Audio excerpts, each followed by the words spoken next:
Traveling life's journey brings laughter and tears, blessings and hardships. For people of faith, we know this journey is not one we walk alone.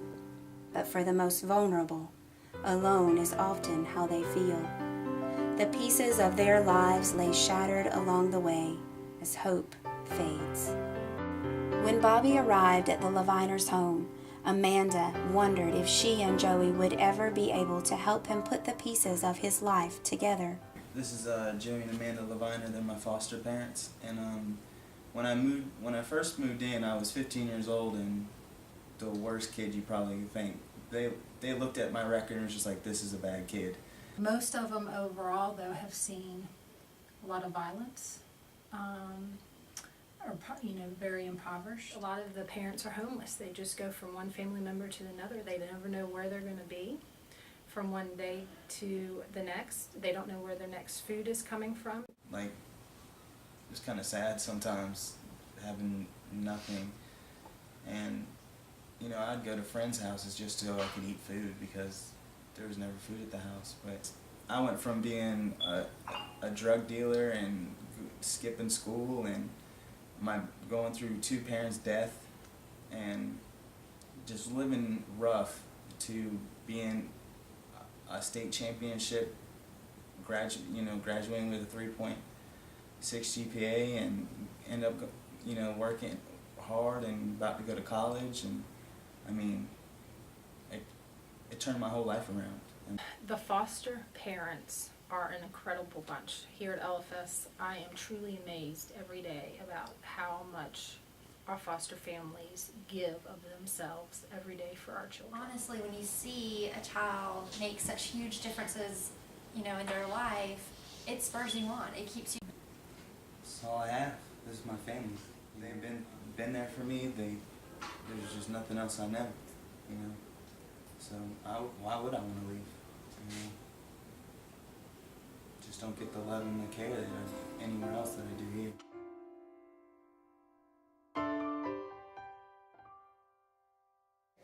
We hear in Scripture that our very own father was a wandering Aramean.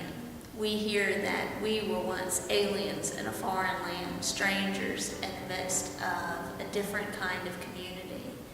So we are free to welcome warmly those who are different from us because we know that experience.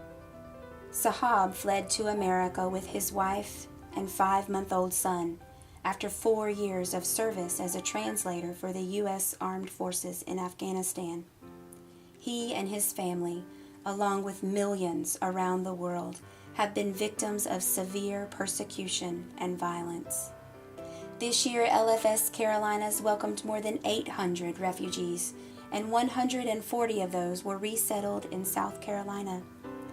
With the help of co-sponsoring congregations, refugees receive help finding a place to live and a job.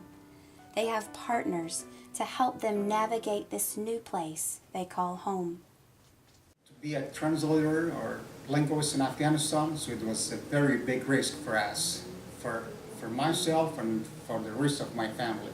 Because Taliban, they put the price to kill a linguist. It was $20,000. Sometimes they called us today. We know that you work for the U.S. military, and this is the first warning for you to quit from your job.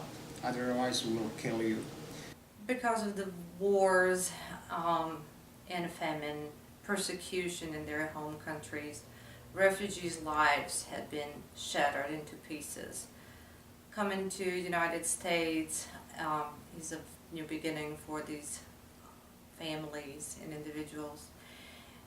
And we rely greatly on church co-sponsors, volunteers, and the community members to help put those pieces together and help refugees start their lives anew. We've been so blessed in our lives and have everything that we've needed. Our basket's been overflowing. Here's someone that, he doesn't know us. We are definitely strangers to him, and we're trying to share some of the love and things that God has given us to someone that's in need. Lutheran Family Services has given us a great opportunity to reach out, to grab hold of someone who needs help, and to help them. to do whatever is needed. It's not just singular with one person, but families who need help. People coming over from Burma who have no idea what they're facing, and then have Lutheran Family Services there to greet them, to meet them, to show them how life can be, how good life can be. And when we got to the old camp house, it was great that when we saw it was a very beautiful house, and the food, everything was ready on the table. So I got the apartment up here from the Lutheran Family Services. They arranged everything, and they brought us here and showed everything is ready. The sofa, couch, table, chairs, and food in the fridge. It's like a very honorable guest. Lutheran Family Services helps to provide hope, and that hope is the bridge to healing, because it inspires a place that makes it possible.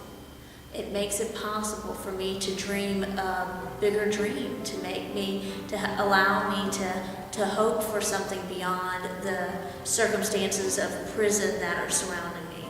War and violence impact the lives of the men and women who serve our country in the U.S. Armed Forces. A surprisingly high percentage of our nation's homeless population, approximately 1/3, are veterans.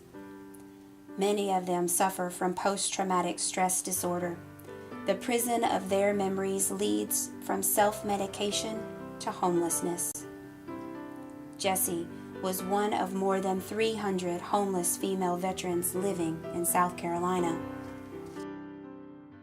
I didn't find out that what I was experiencing was PTSD until after I left the military. I do remember coming home and thinking I should be overjoyed to be home. I should be happy, but I wasn't. I was kind of in shock.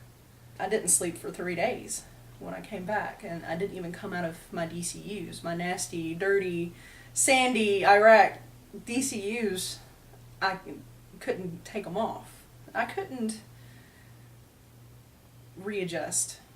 I had a little bit of money, so I would rent a hotel room once every couple of days to take a shower and to sleep in a bed. You think, okay, well, what if I go to a church parking lot, and I drive there and I get bedded down in the back of the van and can't go to sleep because you still don't know who's going to walk up on the van. You still don't feel safe, even in a church parking lot. Angel's House, a transitional housing facility for 6 female veterans, is modeled after our already successful 10-bed male facility in Greenwood, Kynard Manor. The homes are a partnership with the Veterans Administration and local congregations. Veterans receive job training, substance abuse counseling, financial education, and more. Getting my bills paid off, and I feel good about that. I'm starting to save a little bit of money, and soon I'll get a new pair of tennis shoes and I'll be on my way. So I'm feeling pretty good about myself right now. Each year, LFS Carolinas works to gather the pieces and restore hope for thousands of the most vulnerable in our communities. Tears and hardship continue to dominate the lives of the most vulnerable. As partners, we can gather up the pieces and restore hope where it has faded.